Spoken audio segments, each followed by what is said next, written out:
सबसे पहले रोहिणी नंदन श्री बलराम जी का विवाह हुआ।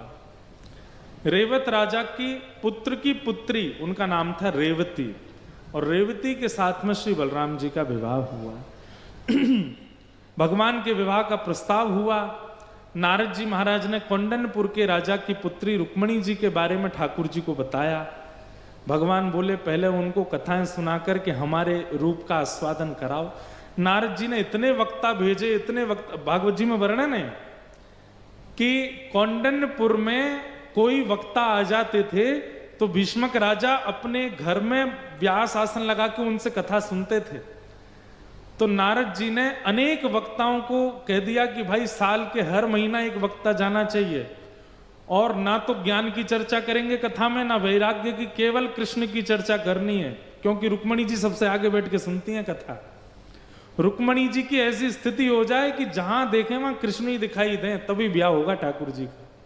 ये बड़ी अंतरंग बात बताई हमने आपको। नारद जी ने सैकड़ों वक्ताओं को कौंडन्यपुर भेज दिया।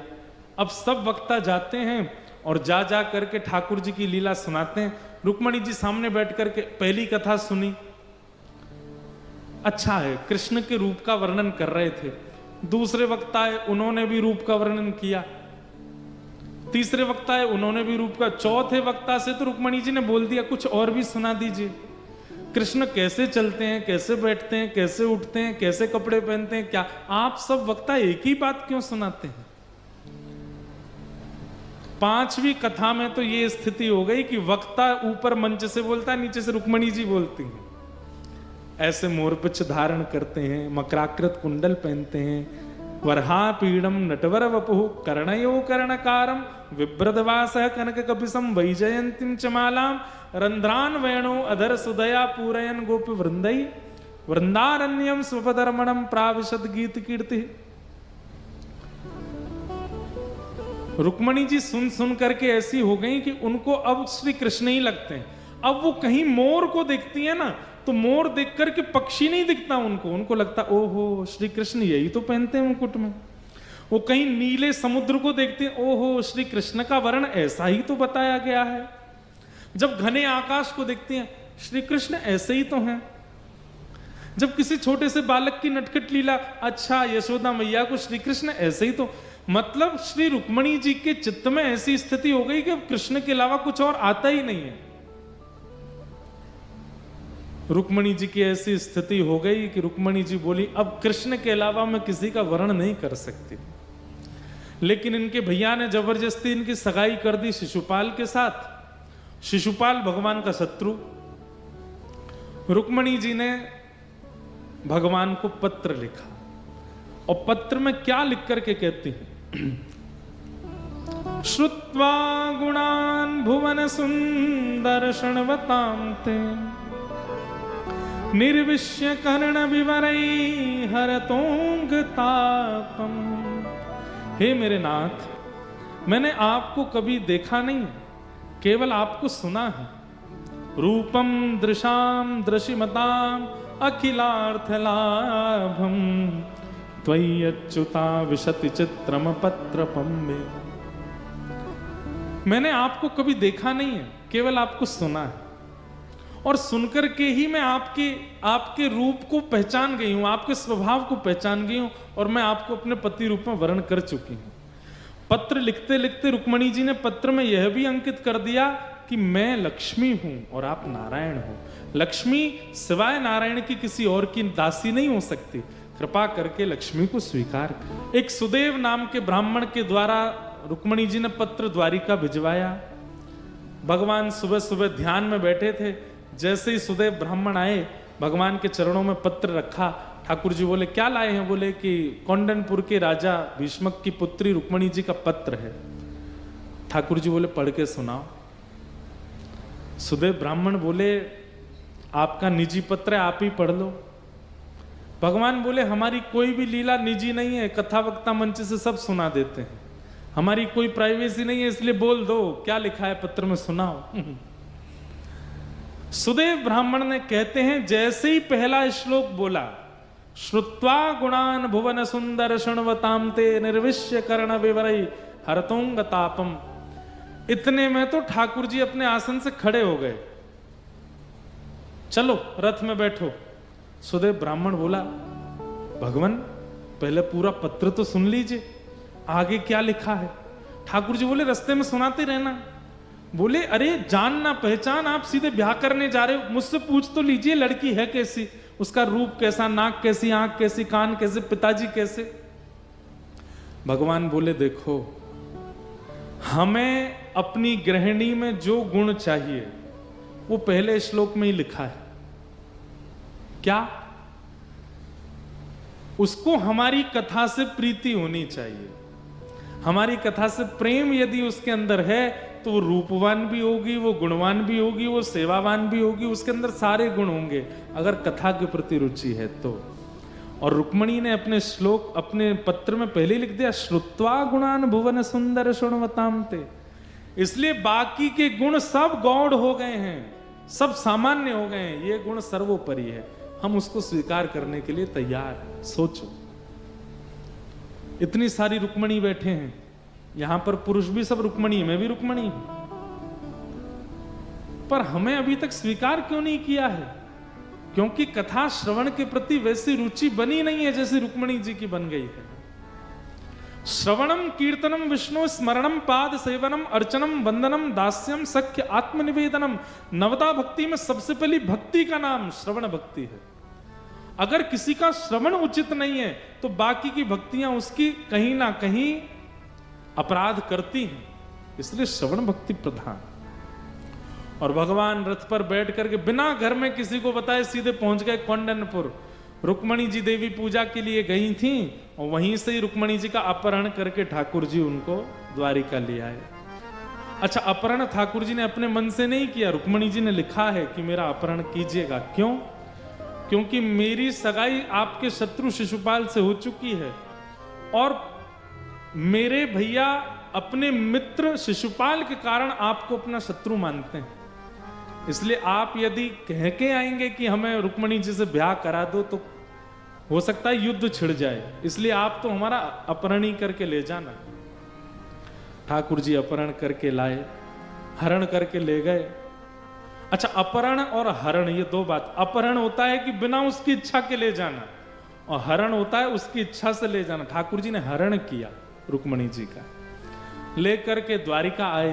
बीच में भगवान की रुक्मी मतलब अपने साले के साथ युद्ध भी हुआ है, ऐसा वर्णन आता है। ठाकुर जी द्वारिका आए, रुक्मणी जी को लेकर के आए। देवकी मैया बोली, लाला जी कौन है? ठाकुर जी बोले, आप ही पूछो कौन है। देवकी मैया बोली, लाली तुम कौन हो? तुरंत रुक्मणी जी ने चरणों में प्रणाम किया, बोले आपकी बहू हूं। हैं लाला, तेने ब्याह कर लियो? नहीं नहीं, ब्याह ना कियो, अभी छोरी लेके आए हैं, ब्याह तो आप लोग कराओगे। देवकी मैया बोली, लाला तेरो स्वभाव नहीं बदलो, हैं सब चोरी कर करके लावे को, बता बहू की चोरी कर लाए हो? ये चोरी करके कौन ब्याह करे? मैया हमने चोरी ना करी है, जाने हमते पत्र में कही कि हमारो हरण करो, या हमारे लेके आए हैं। रुक्मणी जी ने पूरा माहौल बताया, बोले कि हमने ही कहा था क्योंकि हमारे कौंडन्यपुर का माहौल अच्छा नहीं है, वहां हमारा कोई ब्याह नहीं करा था, इसलिए हमने कहा था। वसुदेव जी बोले, कोई बात नहीं, ये तो बालक है, लाला है, मैं जाता हूं। वसुदेव जी कौंडन्यपुर गए और भीष्मक राजा के साथ उन्होंने संवाद करके कहा कि अब ब्याह का प्रस्ताव आप स्वीकार करो। तब भीष्मक राजा बोले, मुझे तो मंजूर है, पर हमारा बेटा जिद्दी है, उसको नहीं चाहिए कि कृष्ण से ब्याह हो। तब भीष्मक राजा बोले कि अगर वसुदेव जी बोले, अगर पिताजी राजी हैं तो बेटा क्या कर सकता है, आप राजी हैं तो व्यवस्था कीजिए, हम बारात लेके आते हैं। रुक्मणी जी वापस कौंडन्यपुर आई और फिर ठाकुर जी की बारात आई। रुक्मणी जी ने पहले ही ठाकुर जी को बता दिया था कि हमारे यहां आपको कोई पसंद नहीं करता। ठाकुर जी बोले, क्यों? बोले, सब हमको यही कहते रहते हैं, तुमने कालिया से ब्याह करना है, अरे उसके 3 जगह से कमर टेढ़ी, उससे ब्याह करना है, अरे उसके पिताजी का पता नहीं है, कोई कहता वसुदेव जी का बेटा, कोई कहता नंद बाबा का बेटा, उसकी माता जी का पता नहीं है, राजाओं के डर के मारे समुद्र के बीच में नगरी द्वारिका बना करके रहता। लोग ऐसी ऐसी बात करते हैं आपके बारे में।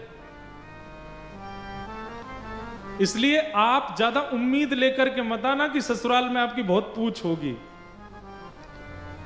ठाकुर जी बोले यदि ससुराल में पूछ नहीं करवाई तो हमारा नाम भी कृष्ण नहीं। जाओ, हम आ रहे हैं बारात लेके। ठाकुर जी ने ब्रह्मा जी को बुलाया। ब्रह्मा जी से बोले तुम पूरी दुनिया बनाते हो, चलो हमारा श्रृंगार करो। ब्रह्मा जी बोले श्रृंगार की वस्तु आपके मुख पर जाती घबराने लगती है, आप इतने सुंदर हैं नाथ, आपको क्या आवश्यकता है? बोले फिर भी कर दो थोड़ा सा श्रृंगार। और श्री ठाकुर जी का श्रृंगार हुआ। सोचिए, जो मधुराधिपति अखिलम मधुरम, मधुराष्टकम कब लिखा गया पता है? ठाकुर जी गैया चरा करके लौट रहे हैं और पसीना मुख पर आए हुए हैं, यहां से कुछ बाल ठाकुर जी के ऐसे चुपके हुए हैं, यहां से कुछ केश ऐसे मुख पर आए हुए हैं। उस समय गायों की धूल उड़ उड़ करके मुख पर लग गई है।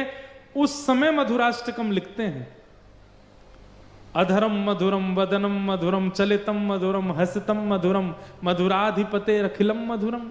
श्री शुकाचार्य जी महाराज वर्णन करते हैं, तम गो रजत छुरित कुंतल वद्द वरह वन्य प्रसून रुचिरे छड़चारु हासम। जो ऐसी अवस्था में इतने सुंदर लगते हैं, वो दुल्हा बन के कितने सुंदर लग रहे होंगे सोचो। गैया की रज मुख पर लगी है तब तो गोपियां बेहोश हो जाती हैं इनको देख करके। ये जब दुल्हा बन के आए होंगे तो इनने क्या किया होगा। आहा, ठाकुर जी सेहरा पहन करके, बढ़िया अचकन पहन करके, और जैसे ही कौंडन्यपुर में प्रवेश किए, मुकुट धर सांवरे रे लाला। अटारियों पर सालियां खड़ी हैं ठाकुर जी की, और सब बेमन से स्वागत कर रहे हैं बारात का। क्यों? किसी को भी ठाकुर जी प्रिय नहीं है। अच्छा, बात ऐसी है, अभी तक ठाकुर जी को किसी ने देखा नहीं है, केवल सुना है कि वो काले हैं, वो टेढ़े हैं, वो ऐसे हैं, वो वैसे हैं। आज पहली बार देखने वाले हैं, तो भीड़ भी बहुत लगी है, और सब मन में सोच रहे हैं बताओ ऐसी फूल सी लाली और काले को ब्याह रही है, टेढ़े को ब्याह रही है। तो ठाकुर जी बड़ी बड़ी खतरनाक सिचुएशन में बारात लेके गए। सब गा रहे हैं, मुकुट धर सांवरे रे लाला दोए बापन के जाए। आपके दो दो पिताजी गाली देते हैं जब बारात आती है। तो अटारियों पर सब सारियां गाली दे रही थी ठाकुर जी को। ठाकुर जी अभी तक तो नीचे मुंह करके बैठे थे। जैसे ही बिल्कुल मध्य बारात पहुंची, चारों तरफ कौंडन्यपुर की सभा है, तब ठाकुर जी ने नेक अपना मुख उठाया, और जैसे ही अपनी कटाक्ष तिरछी चितवन से जहां जहां देखते गए, वहीं वहीं सब घायल होते चले गए। और महाराज ऊपर अटारियों पर चढ़ी हुई सखियां कह रही हैं, मुकुट धर सांवरे रे लाला दोए बापन के जाए। गाली दे रही थी ठाकुर जी को। एक द्वारिका में बसे रे लाला दूजे गोकुल राय। दो दो पिताजी हैं इनके। ऐसे फिर आगे कहती इनकी दो मैया हैं, इनकी दो बहन हैं, दो भुआ हैं, गाली दे रही हैं। ठाकुर जी थोड़ी देर तो सुनते रहे। जैसे ही नजर उठा के ऊपर देखा ठाकुर जी ने, उनकी जीभ फिर गई ठाकुर जी का रूप माधुरी देख करके, और ठाकुर जी की जगह रुक्मणी जी के पिताजी को गाली देने लग गई सबरी। सब अस्त व्यस्त हो गया माहौल, सब बलैया लेने लगे। दूर से ही दौड़ दौड़ करके रुक्मणी जी को जाकर के कह रहे हैं, अरे रुक्मणी तेरो कैसो भाग्य, इतने सुंदर दुल्हा, कौन कहवे कारो है, कौन कहवे टेढ़ो है, कौन कहवे, अरे ये तो इतने सुंदर है। रुक्मणी तूने ज्यादा श्रृंगार करके जाइयो, नहीं तो फीकी लगेगी। रुक्मणी जी बड़ी प्रसन्न है कि चलो ठाकुर जी ने लाज बचाई हमारी। ऐसे सुंदर बन के ठाकुर जी आए, सब देखते रह गए ठाकुर जी को। भगवान ने जाकर के रुक्मणी जी से विवाह किया, देवताओं ने पुष्प वर्षण किए, और श्री रुक्मणी जी के साथ में ठाकुर जी का विवाह संपन्न हुआ।